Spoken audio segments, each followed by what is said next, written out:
Tanda salib yang dipakai dalam gereja Katolik itu ada dua macam. Cara barat dan cara timur. Cara barat disebut juga cara menurut ritus Romawi atau ritus Latin. Sementara itu, cara timur itu menurut ritus-ritus timur, terutama ritus Bizantin. Mari akan saya bahas perbedaannya seperti apa, persamaannya seperti apa. Tanda salib yang akan saya bahas pertama adalah tanda salib secara barat. Tanda salib itu dibuat dengan cara demikian. Pertama, posisi tangan. Posisi tangan yang normal menurut adat liturgi Latin adalah seperti ini. Silakan Anda lihat posisi tangan saya. Jadi 5 jari seperti ini, lurus semuanya, termasuk juga jempol atau ibu jari, silakan dilihat. Inilah posisi yang umum normatif di dalam liturgi Latin atau liturgi Roma untuk membuat tanda salib. 5 melambangkan 5 luka Yesus. Ini posisi tangannya. Kemudian saya akan ajarkan bagaimana cara membuatnya. Meskipun sebenarnya di Indonesia kita semua, hampir semua bisa membuat tanda salib cara Latin. Karena memang tradisi liturgis kita di Indonesia adalah liturgi Latin. Maka dalam nama Bapa dan Putra dan Roh Kudus. Amin.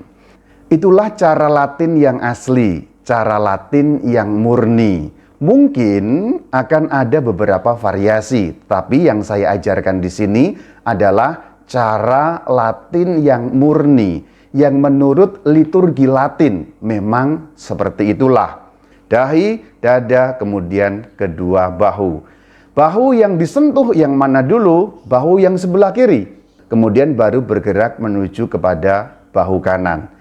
Kita semua tahu karena di Indonesia kebanyakan atau semuanya, hampir semuanya itu ritus Latin. Hampir tidak ada Katolik ritus Timur di Indonesia.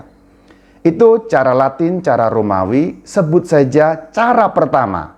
Sekarang saya jelaskan cara yang kedua, yaitu cara Katolik Timur. Posisi jarinya agak berbeda, karena posisi jari di sebelah timur harus dibentuk seperti ini. Silakan diamat-amati posisi jari saya. Jadi posisi jarinya adalah 3 jari itu menyatu, yaitu jari tengah, jari telunjuk, dan jari jempol atau ibu jari. Itu menyatu seperti ini. Kemudian 2 jari itu menekuk ke dalam, yaitu jari manis dan jari kelingking. Jadi ketika orang-orang Katolik Ukraina misalnya membuat tanda salib, mereka akan atas, bawah, kanan, kemudian baru kiri. Dalam nama Bapa dan Putra dan Roh Kudus. Seperti itulah cara membuatnya. Ini berkebalikan dengan ritus Barat. Kemudian juga ada sedikit perbedaan dalam posisi bawah. Kalau ritus Barat itu normatifnya ada di dada, normatifnya. Namun kalau ritus Timur, Katolik Timur, itu normatifnya ada di pusar. Jadi pada umumnya mereka membuat tanda salib dengan menyentuh pusar atau antara dada dan pusar, sekitar itu, diafragma kira-kira. Namun yang dimaksudkan pada umumnya adalah pusar untuk menghormati inkarnasi Sang Putra. Posisi jari di dalam cara Timur itu punya makna. 3 jari yang menyatu itu melambangkan Tritunggal. Kemudian 2 jari yang menekuk itu melambangkan Yesus Kristus, sungguh Allah, sungguh manusia. Kemudian kalau ada orang bertanya, Rama, yang Katolik yang mana sebenarnya? Saya mau katakan dua-duanya cara Katolik.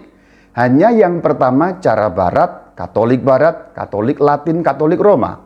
Yang kedua cara Timur, Katolik Timur. Terutama Katolik Bizantin, contohnya Katolik Ukraina. Pertanyaan bisa berlanjut. Kalau kita di Indonesia, sebaiknya pakai yang mana, Romo? Saya punya 2 jawaban. Kalau kita sedang mengadakan doa bersama, liturgi resmi, sebaiknya menggunakan cara pertama. Maka kalau Anda doa rosario bersama, buatlah cara Latin. Cara yang biasa seperti kita lakukan di Indonesia. Namun, seandainya Anda sedang berdoa pribadi, silahkan menggunakan cara timur juga, karena itu merupakan kekayaan gereja Katolik juga. Loh, apakah boleh, Romo? Boleh-boleh saja. Saya sering, bahkan sangat sering dalam doa-doa pribadi, saya menggunakan cara timur dalam nama Bapa dan Putra dan Roh Kudus. Amin. Tapi kalau saya sedang memimpin doa, apalagi memimpin perayaan Ekaristi atau kurban misa, saya pasti menggunakan cara Barat, cara Latin, karena memang itulah yang normatif, supaya juga umat tidak dibingungkan. Ada catatan bahwa cara tanda salib menurut liturgi Timur itu bukan eksklusif milik gereja Katolik, karena juga digunakan oleh gereja-gereja ortodoks, baik yang ortodoks oriental maupun yang ortodoks timur. Jadi sebenarnya itu merupakan kekayaan gereja timur. Jadi sebenarnya bukan hanya yang Katolik, karena gereja timur bukan hanya gereja Katolik. Ada gereja Katolik timur, ada ortodoks timur, ada juga ortodoks oriental, bahkan juga ada gereja timur Assyria. Mereka yang bertradisi timur menggunakan tanda salib seperti itu.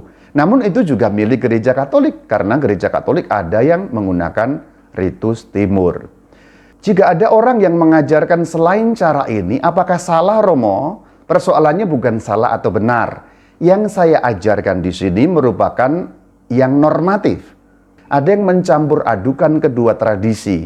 Mungkin kekurangan pengetahuan, kekurangan wawasan, tapi juga bisa kreativitas. Kalau saya pakai jari 3 boleh nggak, Romo? Silakan saja. Jari 1 boleh nggak, Romo? Silakan saja. Sejauh itu dapat dimaknai dengan tepat, dengan benar, sesuai dengan hakikat tanda salib itu sendiri.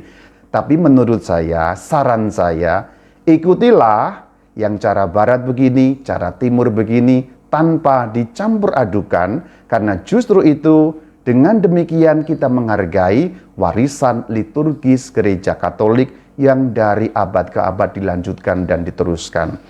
Bagian terakhir, saya mau memberikan catatan mengenai beberapa tanda petik hoax, kabar bohong yang mengajarkan cara membuat tanda salib yang benar. Bahkan ada gambar atau foto Paus Fransiskus, ada arah gerakannya dan lain sebagainya. Itu hoax. Karena sebenarnya Bapak Suci Paus Fransiskus membuat tanda salib menurut cara Latin.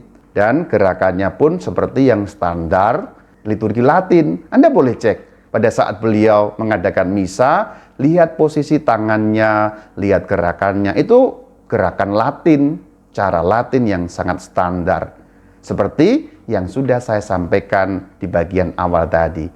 Yang paling penting dari cara membuat tanda salib adalah Anda membuatnya dengan penuh iman. Itu tadi adalah teknik cara membuatnya. Kalau sudah bisa, yang paling penting bukan caranya, tapi bagaimana Anda mengimani sungguh-sungguh salib sebagai tanda iman yang agung dan juga sebagai kesaksian iman. Bahkan hanya dengan membuat tanda salib yang khidmat, orang yang melihatnya bisa sangat tersentuh. Shalom Alaikum.